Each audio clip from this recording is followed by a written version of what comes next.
तो देखिए, चुनावों के लिए काउंटडाउन की तैयारी हो चुकी है, यानी कि आचार संहिता किसी भी वक्त लग जाएगी। और उससे पहले देश का मिजाज क्या है, यानी कि आपका मिजाज क्या है, आप सोच क्या रहे हैं 24 के नतीजों को लेकर, वही ओपिनियन पोल लेकर के न्यूज इंडिया आपके सामने हाजिर है। तो देखिए, स्टूडियो में बहुत लंबा गेस्ट का पैनल हमारे साथ में मौजूद है, हमारे साथ में कुछ मेहमान हैं और उसके अलावा मेरे साथ में पूजा अग्रवाल मेरी सहयोगी मौजूद रहेंगी। एक बार प्लीज पूजा अग्रवाल को स्क्रीन पर लेकर के आइए। पूजा, अपने मेहमानों से एक बार तारुफ कराइए। बिल्कुल, देखिए हमारे साथ हमारे गेस्ट का पैनल जुड़ चुका है, उनका रुख कर लेते हैं।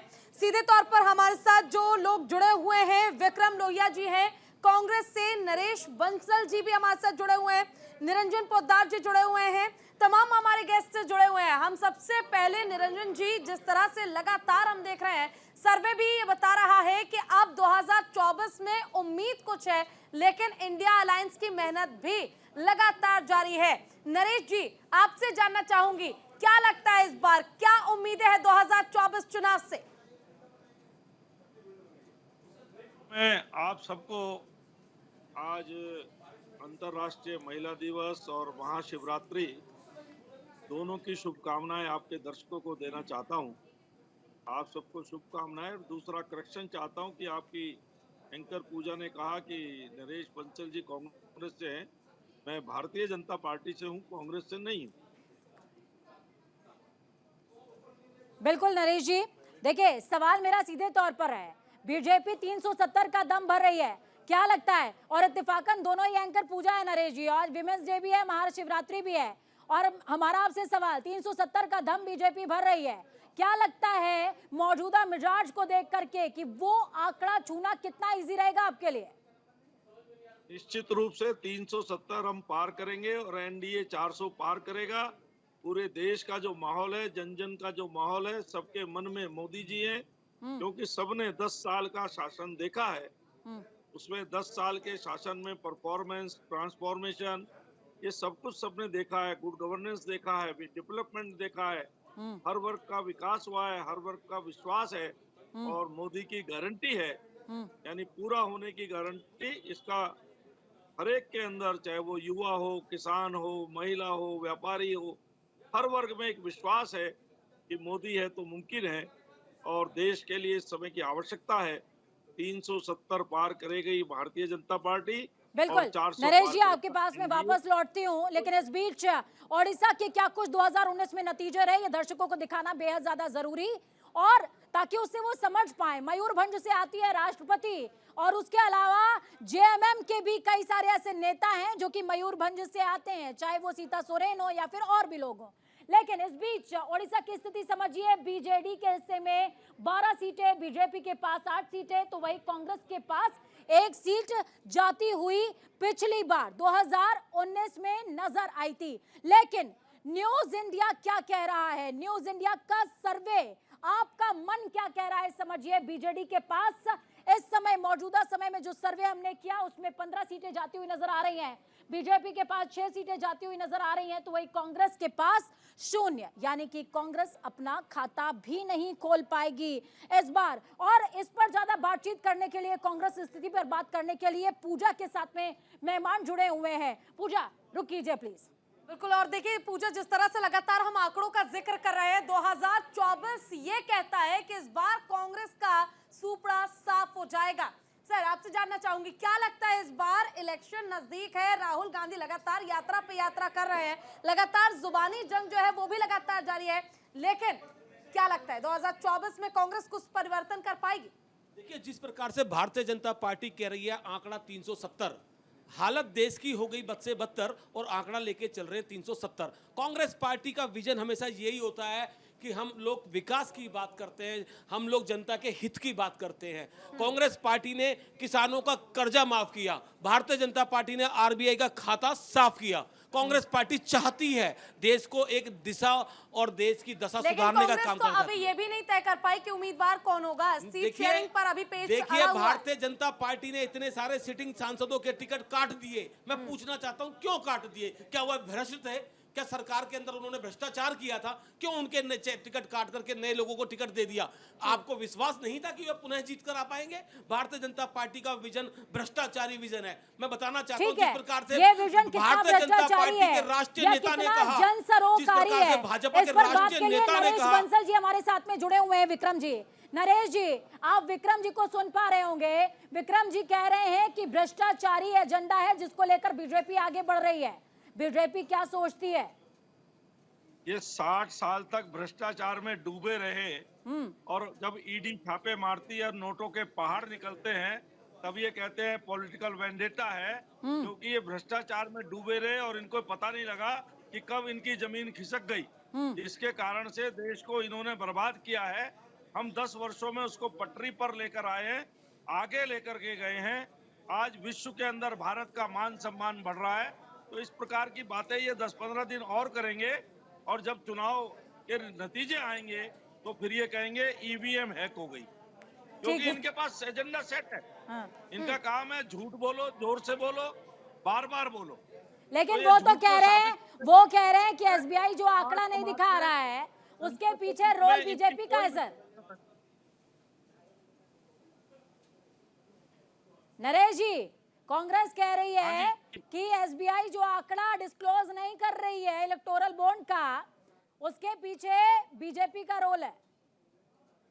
इस पे भी कुछ इनके जमाने में महंगाई डबल डिजिट में थी। हाँ, हम उसको 5% से नीचे लाए हैं। जीडीपी इनकी कितनी थी? ठीक है, ठीक आज है। पूरा विश्व कह रहा है, सारे विश्व महंगाई की कितना जीडीपी नीचे गिर आई रही और है, इसका कितना तेजी के इम्पैक्ट साथ नजर प्रगति। आएगा, इस पर बात करेंगे ब्रेक से वापस लौटने के बाद। और जब वापस लौटेंगे, दो पॉलिटिकल एनालिसिस्ट हमारे साथ में मौजूद हैं स्टूडियो के अंदर। के शर्मा जी हैं और उसके अलावा निरंजन पोद्दार जी, दोनों का ही रुख करेंगे, लेकिन वक्त एक छोटे से ब्रेक का।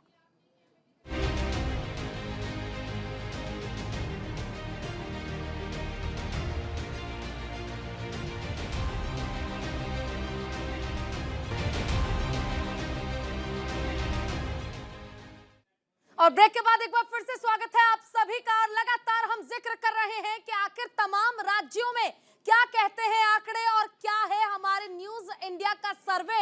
2024 में क्या होगा परिवर्तन या फिर जनता का मिलेगा समर्थन। आपको ग्राफिक्स के जरिए दिखाएंगे कि आखिर छत्तीसगढ़ में 11 सीटों पर 2019 का रिजल्ट क्या रहा। बीजेपी 9 और कांग्रेस 2।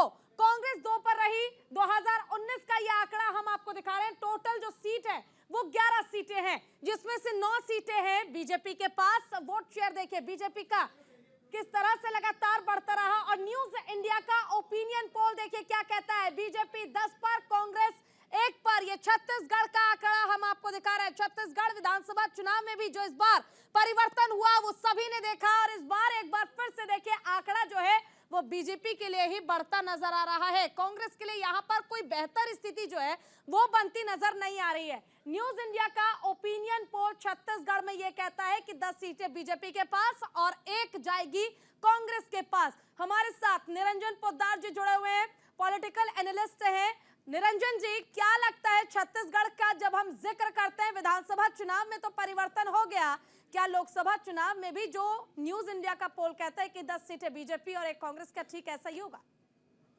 देखिए पूजा जी, निश्चित रूप से अभी जिस तरीके से जनता का मूड है और पिछले 5 वर्षों का जो प्रधानमंत्री नरेंद्र मोदी जी का जो कार्यकाल है जी। और इसके अंदर जिस तरीके से जो अभूतपूर्व काम हुए हैं, खासकर देखिए बहुत सारी समस्याएं तो ऐसी थी इस देश की, इतनी जटिल समस्याएं जो पिछले समझ लीजिए आज़ादी के बाद से बनी हुई थी और लोगों को, मेरे जैसे लोगों को कभी उम्मीद नहीं थी कि इस जीवन काल में ये संभव हो पाएंगी। क्या मैं बात कर रहा हूँ धारा 370 की बात कीजिए, चाहे राम मंदिर की बात कीजिए, चाहे जिस तरीके से पाकिस्तान हमारे लिए एक नासूर बना हुआ था, आए दिन आप ये समझ लीजिए हमारे यहाँ आतंकवादी एक्सपोर्ट कर रहा था। और सबसे बड़ी बात, जो जनता जिस चीज को देख पा रही है या आप भी देख पा रहे हैं, स्पष्ट इस चीज का फर्क नजर आ रहा है। पहले दिल्ली के अंदर कोई त्योहार बिना बम ब्लास्ट के आप ये समझ लीजिए संपन्न नहीं हो पाता था। पूरे देश के अंदर जो टाइप 2 के जो शहर हैं वहां पे यानी कि हर साल 50 बम ब्लास्ट अलग अलग शहरों के अंदर इस देश ने देखे। आज आप ये देखिए पिछले 5 वर्षों से किस तरीके से, जैसे जिसको कहते हैं ना सप्लाई लाइन बंद। लेकिन निरंजन जी, मौजूदा समय में जो नक्सली हमले हैं वो बढ़ गए हैं और कांग्रेस को एक सीट जा रही है, उस पर भी मैं बात करूंगी। विक्रम जी हमारे साथ में हैं। विक्रम जी को प्लीज माइक दीजिएगा। विक्रम जी, एक सीट कांग्रेस के पास, क्या भूपेश बघेल या मौजूदा जो कांग्रेस के नेता हैं वो कोई काम नहीं करेंगे क्या ग्राउंड पर? देखिए, जिस प्रकार से कांग्रेस पार्टी की बढ़ता हुआ जनाधार है, राहुल गांधी जी न्याय यात्रा लेकर के इस देश में घूम चल रहे हैं। मैं बताना चाहता हूं कि कांग्रेस पार्टी की न्याय यात्रा चलने से, आप देखिए राजस्थान के अंदर इनका एक बाई इलेक्शन हुआ सरकार बनने के बाद, और उस व्यक्ति को, उम्मीदवार को इन्होंने मंत्री तक बना दिया, उम्मीदवार को शपथ दिला दी, और उसके बावजूद वो सीट ये हार जाते हैं।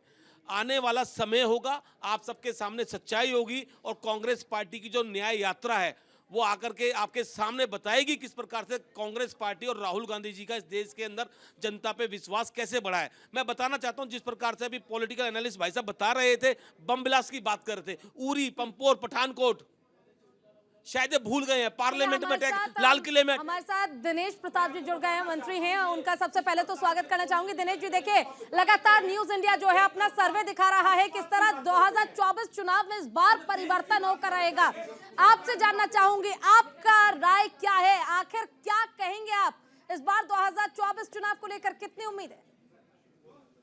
मैं तो पूरे देश की राय से, प्रदेश की राय से, रायबरेली की राय से सहमत हूं।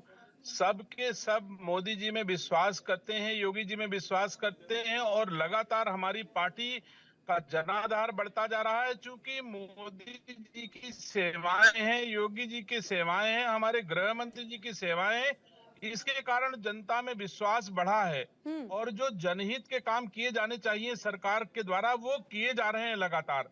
चाहे जो दल जो कुछ कहें, लेकिन अगर स्वीकार्यता समाज में और जनता में बढ़ती जा रही, तो इसका मतलब हमारे कामों से, हमारी सरकार के कामों से, भारत सरकार, उत्तर प्रदेश सरकार के कामों से जनता खुश है।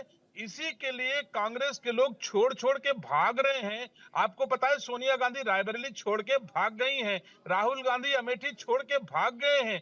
अब वो पूरे देश को न्याय देने का ठेका ले रहे हैं। तो मैं नहीं समझ पा रहा हूं कि मोदी जैसे नेतृत्व के सम्मुख कांग्रेस के अकर्मण्य नेता, जो मेहनत और परिश्रम नहीं कर सकते हैं, जनता की सेवा नहीं कर सकते हैं, जनता के लिए नहीं लड़ सकते हैं, वो लोग पलायन के अलावा उनके पास कोई केके विकल्प। शर्मा जी हमारे साथ जुड़े हुए हैं। केके शर्मा जी, क्या ये समझा जाए कि वाकई बीजेपी को लेकर अब लोगों के बीच जो एक्सेप्टेंस है वो इतनी ज्यादा बढ़ गई है कि बीजेपी की टक्कर में बाकी पार्टियां चाहे लाख मेहनत कर ली जाए, जिस तरह जिक्र भी किया जा रहा है कि कांग्रेस के चाहे वो प्रियंका गांधी हो, सोनिया गांधी हो, मैदान छोड़कर भाग गए हैं, क्या एक्सेप्टेंस के आगे तमाम पार्टियां फीकी पड़ गई हैं?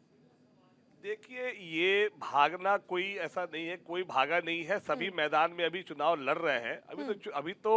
अभी तो चुनाव अभी अब होना बाकी है, और ये भाग रहे हैं। कौन भाग रहा है, कौन किसको पटा रहा है, कौन किसको भगा रहा है, ये तो सब दुनिया देख रही है कि कौन किसको तोड़ के अपने है।